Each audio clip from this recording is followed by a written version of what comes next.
말씀의 제목은 여리고성을 정복하라 네 번째 시간입니다. 본문 말씀은 여호수아 6장 1절에서 7절입니다. 지난 시간에 이어서 말씀드리겠습니다. 지난 시간에는 여리고성의 실체가 무엇입니까? 라는 질문을 하면서 말씀을 이어갔습니다. 여리고성의 실체는 오늘날의 실체로 표현하자면 심령의 천국이라고 말씀드렸습니다. 이어서 오늘은 네 번째 시간입니다. 큰 네 번째인데 여리고성과 관계된 사람들이 있습니다. 첫 번째 가나안 땅의 실체가 무엇입니까? 가나안 땅은 이 세상입니다. 또한 교회입니다. 오늘의 세상 속에 세워진 심령의 천국입니다. 천상의 천국의 그림자이기도 합니다. 하나님께서 죄로 물든 이 세상에 하나님의 나라를 만드시기 위해 그의 택하신 백성들을 부르시기 위해 유형교회를 세우시고 유형교회로 부르심을 받은 자들 중에 그의 자녀들을 불러내셔서 이 세상에 세워질 무형교회 곧 심령의 천국을 만드셨습니다. 마태복음 4장 17절입니다.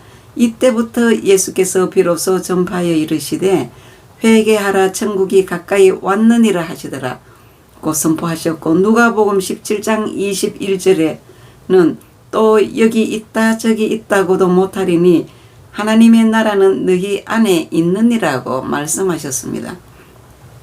가나안 땅 전체를 하나님 나라로 만드신 것은 그와 같이 온 세상에 하나님의 나라를 만드시겠다는 것을 보여주시는 것입니다. 이 땅에 세워진 심령의 천국에 사는 자녀들을 천상의 천국으로 데려가십니다. 요한복음 14장 1절에서 3절 말씀은 그렇게 기록되어 있습니다. 가나안 땅은 하나님의 계획과 뜻이 이루어지는 것을 우리 눈으로 보고 이해하도록 역사적 사실을 통해 보여주시는 것이지만 구속사에서는 실체가 아닌 비유 문장입니다.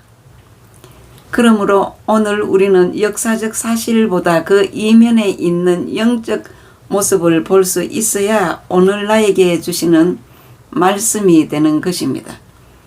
여리고성과 관계된 사람들은 오늘날 네 종류의 교인들입니다.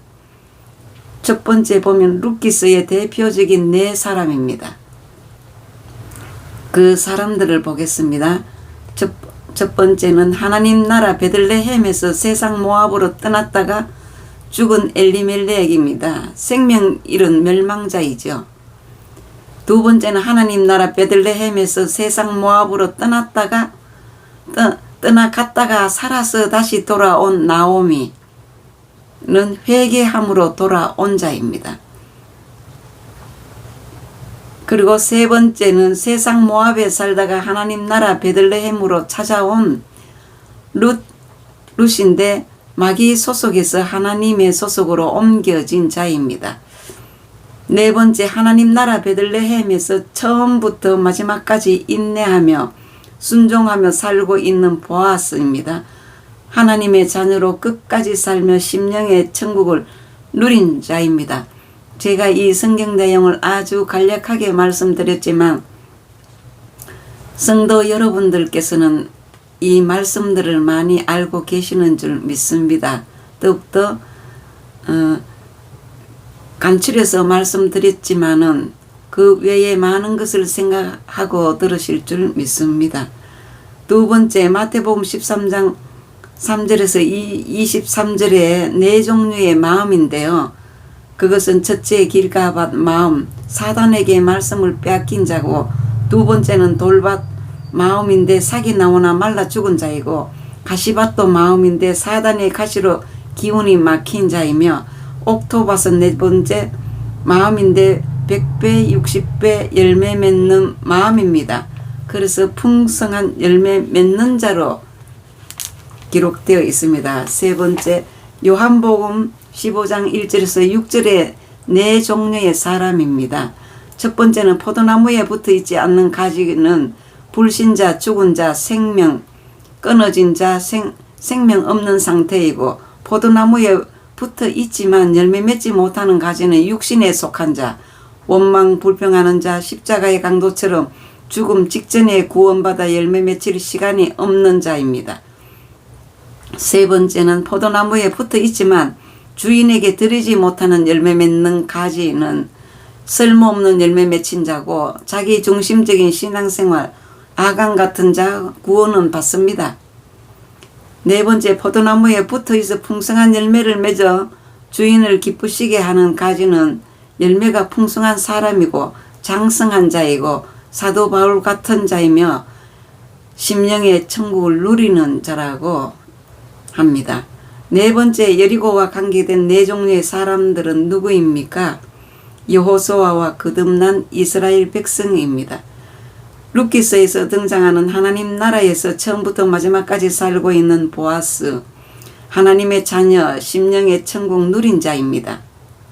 요한복음 15장에 등장하는 포도나무에 붙어 있어 풍성한 열매를 맺어 주인을 기쁘시게 하는 가지는 심령의 천국 누리는 자이고, 그 다음 옥토밭은 풍성하게 결실하는 좋은 마음입니다.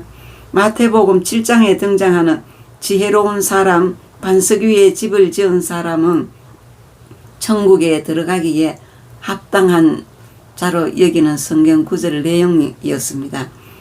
기생 라합과 그의 가족을 보면 여호수아 2장 11절에서 13절 보게 되면 이방인으로 살다가 하나님 나라 베들레헴으로 찾아온 룻입니다. 요한복음 15장에 등장하는 포도나무에 붙어 있어 풍성한 열매 맺어 주인을 기쁘시게 하는 가지고요.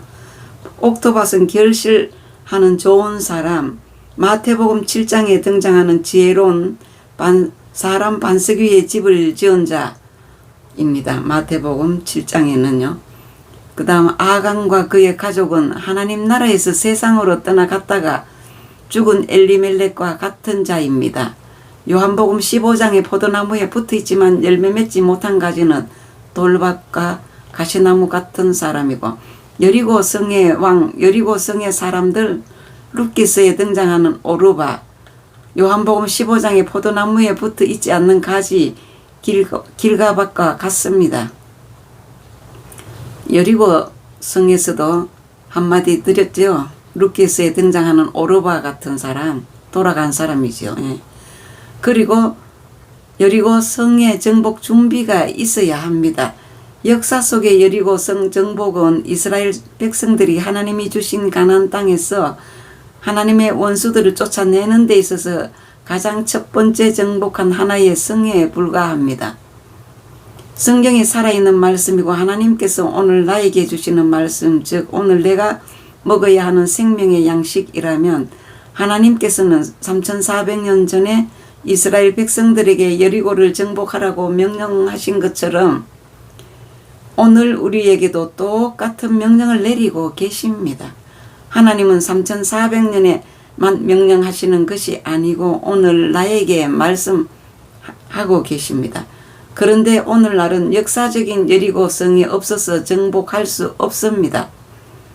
내 영혼 속에 있는 육체의 소욕과 육신의 생각들을 정복하라는 것입니다. 오늘 여리고 성의 실체를 찾아 서로 없애버려야 지금 내가 심령의 천국 안에서 하나님 나라의 축복을 누릴 수 있습니다.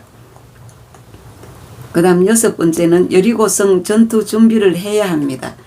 여리고 성의 전투는 성을 무너뜨리는 데 핵심이 있는 것이 아니고 여리고 성의 실체인 육신의 생각을 어떻게 이기고 쓸어버리는가의 비밀을 찾아서 오늘에 순종하는 것이 핵심입니다. 고린도전서 10장 9절에서 10절입니다.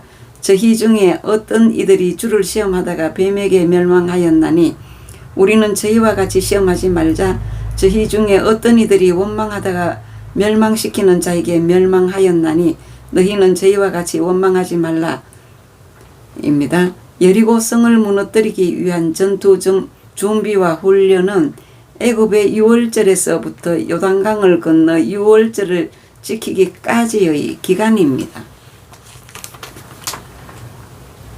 요단강을 건너기 전까지는 외부에서 주어지는 양식을 먹는 어린아이 신앙이었지만 그것이 만나 생수 메추라기였지만 그 이후부터는 자신들이 스스로 양식을 먹어야 하는 장성한 신앙이 되어야 합니다. 장성한 자로서 영적 싸움을 해야 하는 첫 번째 전투가 여리고성의 전투입니다. 가나안 땅인 여리고성 점령을 위해서는 세 가지 시험을 반드시 통과해야만 합니다. 세 가지 시험은 다음과 같습니다. 첫 번째 시험은 요단강을 건너라 입니다.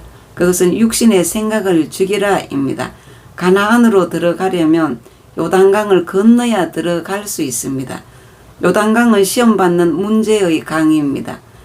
꼭 이 시험을 거쳐야 하는 이유는 요단강을 건너는 것은 옛사람이 죽었는가를 점검하는 마지막 시험이기 때문입니다. 오늘은 여기까지 말씀드리고 다음 시간에 이어서 말씀드리겠습니다.